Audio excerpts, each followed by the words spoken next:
নমস্কার। মোহাম্মদ ইউনূস অন্তর্বর্তী সরকারের দায়িত্ব নেওয়ার পর প্রায় 1 বছর অতিক্রান্ত হতে চলল। যেটা ভাবা যায়নি প্রথম দিকে যে তিনি এত দীর্ঘ সময় বাংলাদেশে শাসন ক্ষমতায় থাকবেন, কিন্তু দুর্ভাগ্যবশত বাংলাদেশের যে চলমান রাজনৈতিক পরিস্থিতি এবং এর সুযোগে তিনি বাংলাদেশ শাসন করে যাচ্ছেন তথাকথিত উপদেষ্টা মণ্ডলীদেরকে নিয়ে। কিন্তু এই যে 1 বছরের ওনার যে কার্যকাল, আমরা যদি পুঙ্খানুপুঙ্খ বিশ্লেষণ করি তাহলে দেখতে পাব যে একটা সার্বিক ব্যর্থতার নজির তিনি সৃষ্টি করেছেন। বাংলাদেশে যে বুদ্ধিজীবী মহল, প্রেস মিডিয়া, ইলেকট্রনিক মিডিয়া এবং প্রধান প্রধান রাজনৈতিক দল, বিশেষ করে বিএনপি এবং জামাতের মতো দলগুলিও সেই ধরনের চাপ সৃষ্টি করতে পারেনি অন্তর্বর্তী সরকারের ওপর। কিসের জন্য?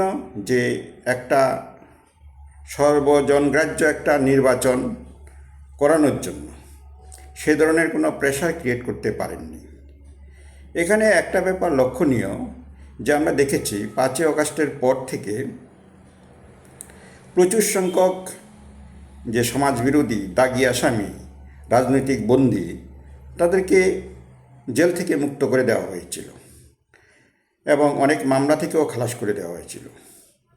ইভেন খালেদা জিয়াকেও অনেক মামলা থেকে অব্যাহতি দেওয়া হয়েছিল এবং তিনি বর্তমানে লন্ডনে আছেন, খুব সম্ভবত বাংলাদেশে ফিরেও এসছেন।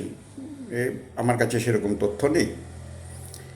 যাই হোক, কিন্তু তারেক রহমানের বিরুদ্ধে যে মামলাগুলি আছে সেই মামলাগুলি কিন্তু প্রত্যাহার করেননি অন্তর্বর্তীকালীন সরকার। মোহাম্মদ ইউনূস তার নিজের বিরুদ্ধে যে মামলাগুলি চলছিল, বিশেষ করে শেখ হাসিনা জমানায় তার বিরুদ্ধে অনেক ধরনের দুর্নীতির মামলা চলছিল, সেগুলি থেকে তিনি অধিকাংশ মামলা থেকে তিনি অব্যাহতি নিয়েছেন। কিন্তু তারেক রহমানের বিরুদ্ধে যে মামলাগুলি সেগুলি কিন্তু অধিকাংশ রয়ে গেছে, যার ফলে তারেক রহমান এখনও বাংলাদেশে ফিরতে পারেননি। আদৌ ফিরতে পারবেন কি না সেটা আগামী দিনেই বোঝা যাবে।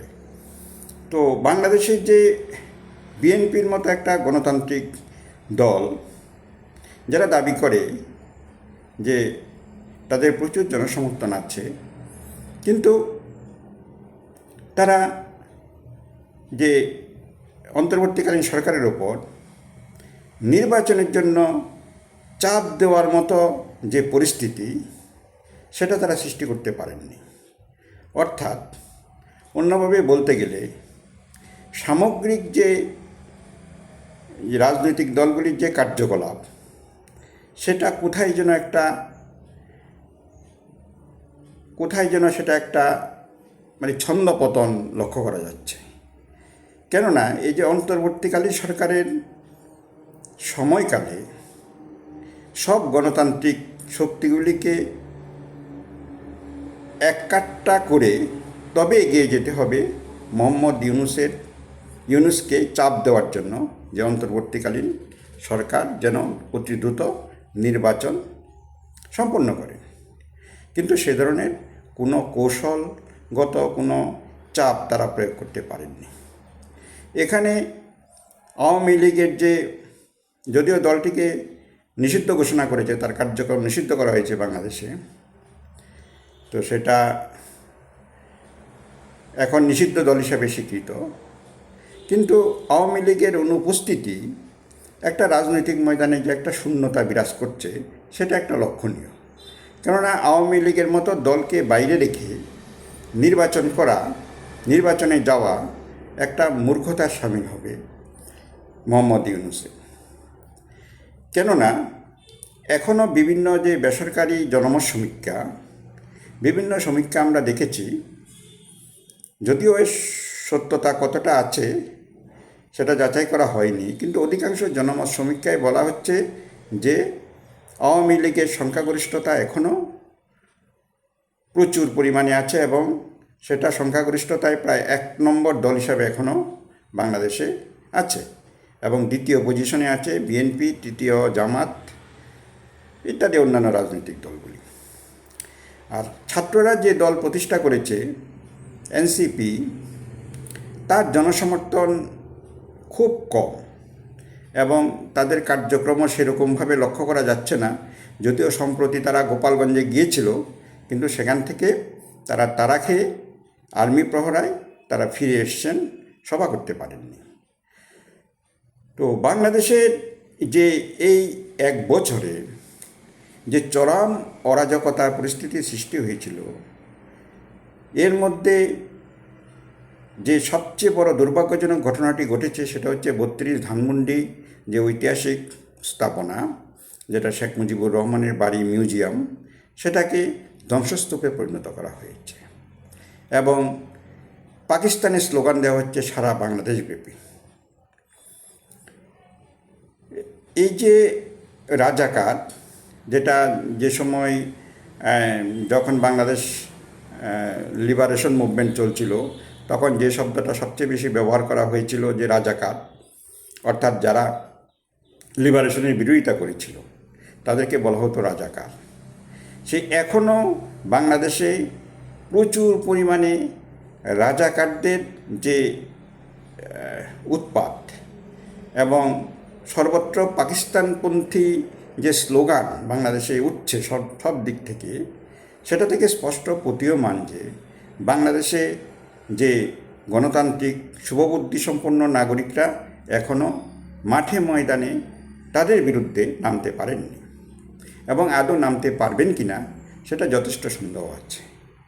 এখানে একটা বিষয় লক্ষণীয়, সেটা হচ্ছে বাংলাদেশ আর্মি কিন্তু এখনও সেরকমভাবে কোনো রকম পদক্ষেপ তো নিচ্ছেই না। মাঝে মধ্যে সেনাপ্রধান 2-4টা বক্তব্য পেশ করে শেষ করছে।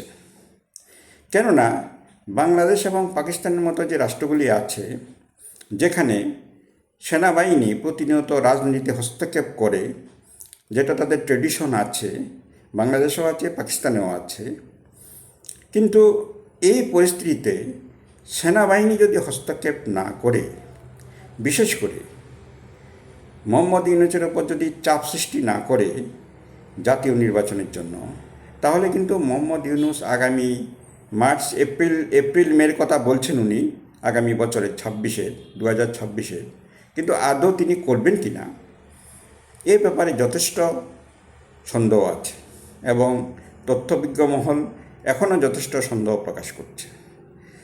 তো এই যে একটা গ্রহণযোগ্য নির্বাচন অন্তর্বর্তীকালীন সরকারকে করতে হবে, সেটা আওয়ামী লীগকে বাইরে রেখে আদৌ সম্ভব হবে কি?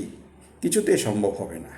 আর যদি সেটা নির্বাচন করায়ও আওয়ামী লীগকে বাইরে রেখে, তাহলে সেটা আন্তর্জাতিক স্বীকৃতির একটা ব্যাপার আছে। বিশেষ করে বাংলাদেশের যে বৃহৎ প্রতিবেশী রাষ্ট্র যে ভারত, যে ভারত কখনোই সেটাকে মান্যতা দেবে না, জাতিসংঘ সেটাকে মান্যতা দেবে না। কেননা একটা বৃহৎ অংশের জনমতকে উপেক্ষা করা হবে যদি আওয়ামী লীগকে নির্বাচনে অংশগ্রহণ করতে না দেওয়া হয়। এখনও পর্যন্ত যা পরিস্থিতি এবং রাজাকার্যের যে উৎপাত বাংলাদেশে, মনে হচ্ছে না যে আওয়ামী লীগ সে নির্বাচনে অংশগ্রহণ করতে পারবে। যদি আমরা ধরে নিই, তর্কের খাতিরে ধরে নিই যে 2026-এর এপ্রিল মের দিকে নির্বাচন হবে, তাহলেও আওয়ামী লীগ নির্বাচনে অংশগ্রহণ করতে পারবে বলে মনে হচ্ছে না। এখন একটা ব্যাপার হচ্ছে, বিএনপি কেন চাপ দিতে পারছে না অন্তর্বর্তীকালীন সরকারের ওপর?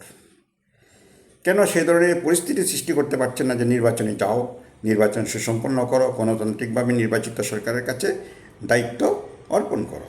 কিন্তু সেই ধরনের পরিস্থিতি সৃষ্টি না করার পেছনে মেইন কারণ হচ্ছে যে বৃহৎ একটা জনমত আওয়ামী লীগের যে সাপোর্টার, তারা কিন্তু এখন মাঠে ময়দানে নেই এবং তারা মতামত প্রকাশ করতে সাহস করছেন না।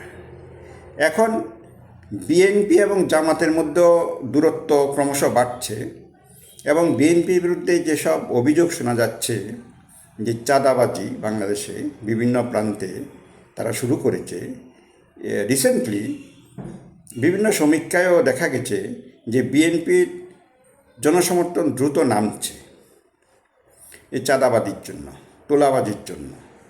আর জামাতের সঙ্গে বিভিন্ন ইস্যু নিয়ে দূরত্ব তৈরি হচ্ছে। সুতরাং এখানে একটা রাজনৈতিক অনৈক্য দেখা যাচ্ছে। রাজনৈতিক ঐক্য স্থাপন না করতে পারলে এবং অন্তর্বর্তী সরকারের ওপর চাপ সৃষ্টি না করতে পারলে মোহাম্মদ ইউনূস নির্বাচনে যাবেন না এবং যেতে অনেক সময় লাগবে। নির্বাচন কমিশন কতটা সংস্কার কার্য এগিয়েছেন সে ব্যাপারে আমাদের কাছে বস্তুত আমার কাছে কোনো তথ্য নেই। বাংলাদেশের সাংবাদিক বুদ্ধিজীবী মহল বলতে পারবে। আর অন্যান্য সংস্কার কমিশন যে তৈরি করা হয়েছিল সেটা আদৌ তারা প্রগ্রেস করতে পারছে কি না সে ব্যাপারেও আমাদের কাছে আমরা কোনো রিপোর্ট পাই। সুতরাং এই পরিস্থিতির মধ্যে দাঁড়িয়ে বাংলাদেশে যে রাজাকারদের যে দাবরানি চলছে, সর্বত্রই একটা চরম উচ্ছৃঙ্খলতা বিরাজ করছে, সেটার বিন্দুমাত্র উন্নতি কোনো লক্ষণ দেখা যাচ্ছে না এবং বরং দিন দিন সেটা আরও অবনতি হচ্ছে। সব দিক দিয়ে একটা সার্বিক ব্যর্থতা, ব্যবসা বাণিজ্য, আর্থিক অবনমন, দ্রব্যমূল্য বৃদ্ধি, আইনশৃঙ্খলার অবনতি, সামাজিক অস্থিরতা, রাজনৈতিক অস্থিরতা, রাজনৈতিক অনৈক্য সব মিলিয়ে এক প্রকার নৈরাজ্যের সৃষ্টি হয়েছে বাংলাদেশে, যেটা 5 আগস্টের পর হয়েছিল সেটা কমার কোনো লক্ষণ এখনও আমরা দেখতে পাচ্ছি না। সুতরাং এই যে পরিস্থিতির মধ্যে দাঁড়িয়ে বিএনপির উচিত হবে, বিএনপি এবং জামাত তাদের উচিত হবে আওয়ামী লীগকে সঙ্গে নিয়ে ঐক্যবদ্ধভাবে মোহাম্মদ ইউনূস সরকারের ওপর চাপ সৃষ্টি করা যে জাতীয় নির্বাচনের জন্য। অন্যথায় মোহাম্মদ ইউনূসের টনক নড়বে না এবং যে তথাকথিত উপদেষ্টা মণ্ডলী যারা দুর্নীতির কবলে নিমজ্জিত বলে প্রকাশ এবং অনেকে নাকি ওভারসিজ কান্ট্রিগুলিতে তাদের পরিবারকে পাঠিয়ে দিয়েছে, সেখানে বাড়ি জমি সম্পত্তি কিনেছে, তারা কিছুতেই চাইবে না অত সহজে তাদের মসনদ থেকে সরে যেতে। সুতরাং এখন কৌশল হবে, বিশেষ করে বিএনপি এবং জামাত, যদিও আওয়ামী লীগ বলা হচ্ছে যে ইন্ডিয়াতে তারা এখন অর্গানাইজ আছে এবং বিশেষ করে কলকাতাতে তাদের মিটিংও হচ্ছে এবং শেখ হাসিনা ভার্চুয়াল অনেক মিটিংয়েও অংশগ্রহণ করেছেন এবং যারা প্রবাসী বাংলাদেশি আছেন তারাও দারুণভাবে সংগঠিত। এবং সম্প্রতি লন্ডনে মোহাম্মদ ইউনূসকে প্রশ্ন করা হয়েছিল, প্রবাসী বাংলাদেশিরা প্রশ্ন করেছিল যে 32 ধানমন্ডি কেন ভাঙলেন এবং এ ব্যাপারে আপনার অ্যাকশন কী হয়েছে, মামলা কী নিয়েছেন, আপনি কী ইনিশিয়েটিভ নিয়েছেন, আইন শৃঙ্খলা তো আপনার হাতে ছিল। উনি তো কোনো উত্তর দিতে পারেননি। সুতরাং এখন উচিত হবে, বিএনপির উচিত হবে আর কাল বিলম্ব না করে আওয়ামী লীগকে সঙ্গে নিয়ে, জামাতকে সঙ্গে নিয়ে এবং অন্যান্য যে গণতান্ত্রিক শুভবুদ্ধি সম্পন্ন যে শক্তিগুলি আছে তাদেরকে সঙ্গে নিয়ে ঐক্যবদ্ধভাবে একটা রাজনৈতিক চাপ সৃষ্টি করার কৌশল অবলম্বন করতে হবে মোহাম্মদ ইউনূসের ওপর। নতুবা মোহাম্মদ ইউনূস অতি সহসা নির্বাচনে যাবেন না। এবং অন্যদিকে বাংলাদেশ আর্মি তার যথেষ্ট ধৈর্যের পরিচয় দিয়েছে বটে, কিন্তু এত বড় বড় যে ঘটনা বাংলাদেশে ঘটল তার দায় কিন্তু বাংলাদেশ আর্মিকে নিতে হবে। বিশেষ করে 32 ধানমন্ডি যে ভাঙা হয়েছে অন্তর্বর্তী সরকারের আমলে, সেটা তো আর 5 আগস্ট বা তৎপরবর্তী 2-3 দিনে যে ধ্বংসাত্মক কার্যকলাপ হয়েছে তার মধ্যে হয়নি। এটা হয়েছে মোটামুটি যখন একটা স্টেবিলিটি এসছে তখনই সেটা করা হয়েছে। আর্মি কোথায় ছিল বাংলাদেশ আর্মি? এত বড় একটা হেরিটেজ, যেটা বাংলাদেশের ঐতিহ্য, বাংলা ভাষার ঐতিহ্য। ভাষা আন্দোলনেই তো 1971 সালের যুদ্ধ হয়েছিল, লিবারেশন হয়েছিল এবং মুক্তিযুদ্ধ যাকে বলি আমরা, বাংলাদেশ স্বাধীন হয়েছিল, ভাষার ভিত্তিতে স্বাধীন হয়েছিল। দুটিই তো মুসলমান রাষ্ট্র ছিল, মুসলমান জনগোষ্ঠী, পাকিস্তান পূর্ব পাকিস্তান, পশ্চিম পাকিস্তান। কিন্তু লিবারেশন হয়েছিল কিসের জন্য? মুক্তি হয়েছিল, মুক্তি চেয়েছিল কিসের জন্য? ভাষার জন্য। সেই ভাষা আন্দোলনের স্মারকও যে 32 ধানমন্ডি বঙ্গবন্ধু শেখ মুজিবুর রহমানের বাড়ি, সেটা ধূলিসাৎ করে দেওয়া হয়েছে। এর দায় কিন্তু বাংলাদেশ আর্মিকেও নিতে হবে এবং ভবিষ্যৎ প্রজন্মের কাছে জবাবদিহি করতে হবে। কেননা ইতিহাসকে মুছা যায় না এবং জোরপূর্বক ইতিহাসকে বিকৃত করা যায় না, যায় সেটা সাময়িকভাবে করা যায়, কিন্তু ইতিহাসও কাউকে ক্ষমা করে না। ইতিহাসের পুনরাবৃত্তি ঘটবেই ঘটবে। আজকে এটুকু বলে বক্তব্য শেষ করছি। নমস্কার, ভালো থাকবেন, সুস্থ থাকবেন।